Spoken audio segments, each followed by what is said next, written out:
remarks. Yeah, it was a brilliant game. Both sides were playing the top team in the top team in the conference. And I think we were playing up against probably the best player, individual player in the conference, probably in Gill. I think for the last 2 or 3 years, he's probably been the best player that I've seen. And I thought before the game that if we stopped him, we'd stop probably New England. And we tried, but he's that good a player. He ended up drifting out wide, which was a good thing.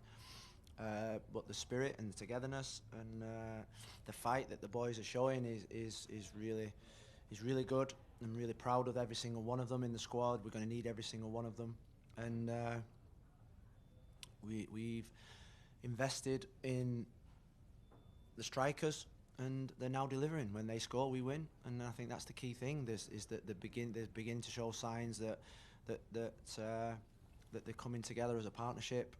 It's not perfect by no stretches. I mean, that they know that, I know that. The system is not perfect yet, but what we're getting perfect results, and that's the most important thing. Coming off an 0-6, I think we've responded against all adversity with an incredible mentality, and I think they're growing in confidence, they're growing in belief, and I'm really pleased. Thank you. We'll begin with questions now. First, Michelle Kaufman, then Franco, then Jaime. Congratulations, Phil. Thanks, Michelle. Can you talk about David Ruiz and just what he's done? I mean, he basically signed a couple weeks ago, and he's now getting a goal and the assist that he had, and obviously also penalty the emotional last week. He won the penalty last week. Yes. I mean, you think about. I said before the game, I turned to Javi and Jason and Darren, and I said, if it's amazing how football works. With the injuries to Gregory and Motta, he probably would still be an MLS2 contract. Because he was down the pecking order, but we always believed in him. I think he's obviously he was fast tracked because of the need, and I think in the 4 games maybe he's played, he's been really sensational, and kid that plays without fear. He's still raw, rough around the edges, and but I think it's infectious what he brings, and him and Dixon. That stability in front of the back five, I think, has been absolutely vital. And I think when you think about the investment that we've had in the forwards, I think the biggest investment that this club has had is in the academy. And I think we have some incredible kids coming through. I'm so excited. David, Ben-Har, Noah gets on tonight. He's back from his injury, and Frey, Schneider, Harvey. I mean, these kids are going to play. And they deserve to play, and they're holding their own, and they're performing, and I think it's exciting for the whole club, and that's why we invest. We want to produce our own players. We want to give opportunities to young players, and what you find with young people is that they never ever let you down. In any walk of life, they never let you down because they have no fear. If they have the right attitude and the right characters, and I think these guys have, then they'll always do your best. And I said that it's not perfect what I'm seeing, but it's almost perfect what I'm seeing with these kids, because they're giving everything and more for us, and they're all loving it. They're all coming in together. I was fortunate. I came into a dressing room with 5-6 of my mates, and that's what we've got in there. We've got 5-6 young kids in that dressing room that are taking over because of their energy and stuff. So I'm pleased, and David's done really well. We'll go to Franco, then Jaime. Happy birthday, Franco. Thank you, Phil. From a big win for you guys, from a collective standpoint, what have you found during this run? You talked about going back to basics, but from a functioning standpoint, maybe it's not the prettiest, but you guys are winning games now and finding ways to win games, and the strikers are now scoring on chances that are simple, whereas before they had simple chances and they weren't putting them away. What have you found in the functioning of the team by going back to basics and going with the 5-man back or the 3 center back? I think last season what I found was that that working on character and spirit and togetherness, the boys that we recruited all had that in abundance last season. I felt that took us all the way to 6th position in the playoffs, and I didn't want to lose that, and I felt there was a period where I felt we were going away from that. There was new signings. We'd lost Gregory, we'd lost Motta, Campano wasn't with us. We'd lost 8 of the players that had played last season, so I felt early in the season we'd lost, even though we'd won the first 2 games, we'd lost what made us special. And I feel as if in the last 5 games we've got back what made us special, and they're forming bonds and friendships now, and Like I say, I want more. I want more control.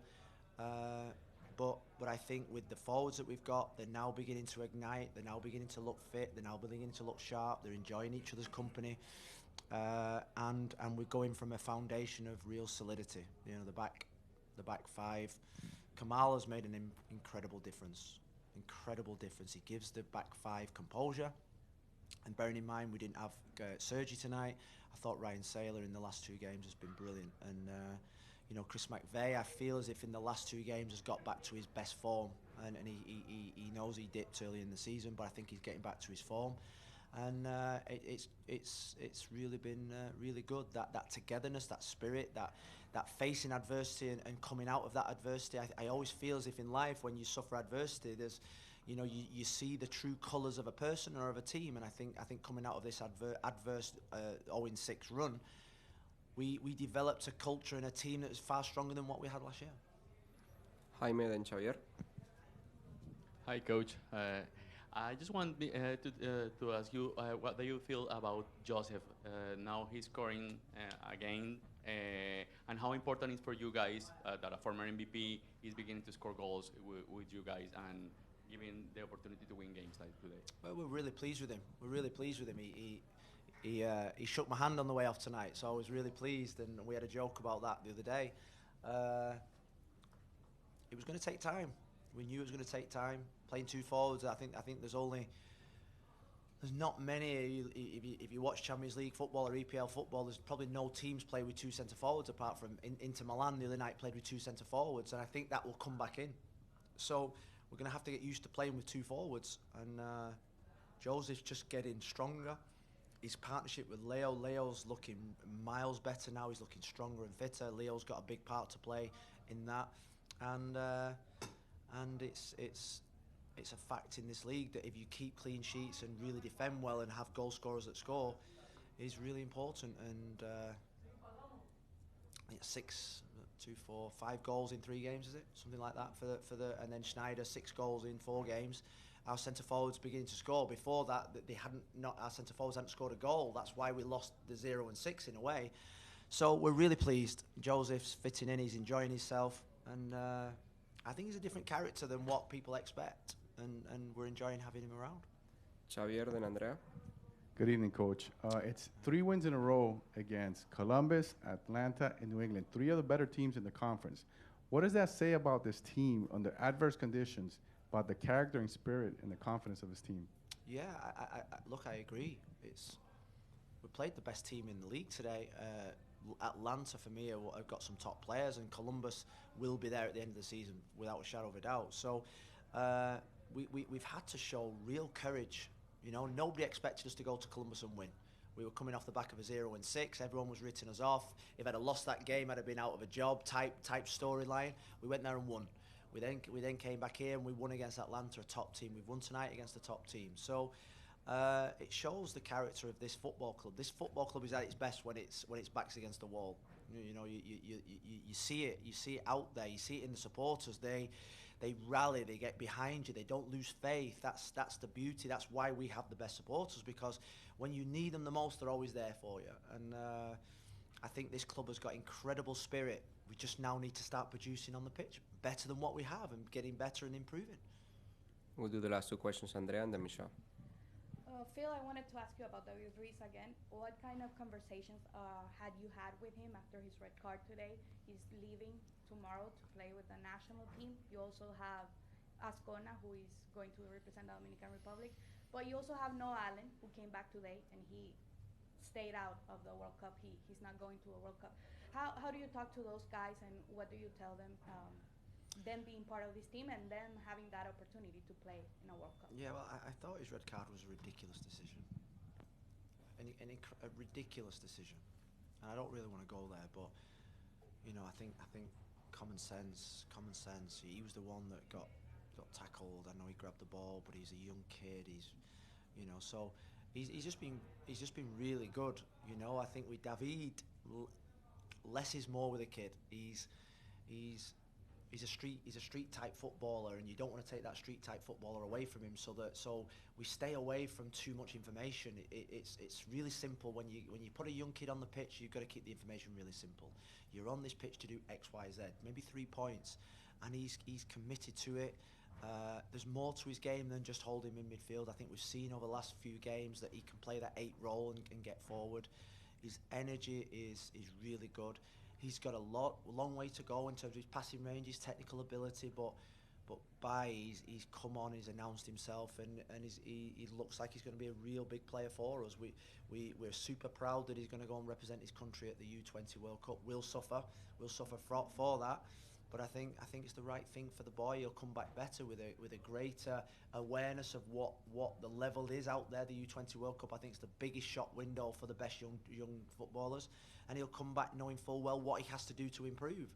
And that's why I think youth tournaments are vital for young kids to go, which means now we've got to fill that void that he's leaving with other players.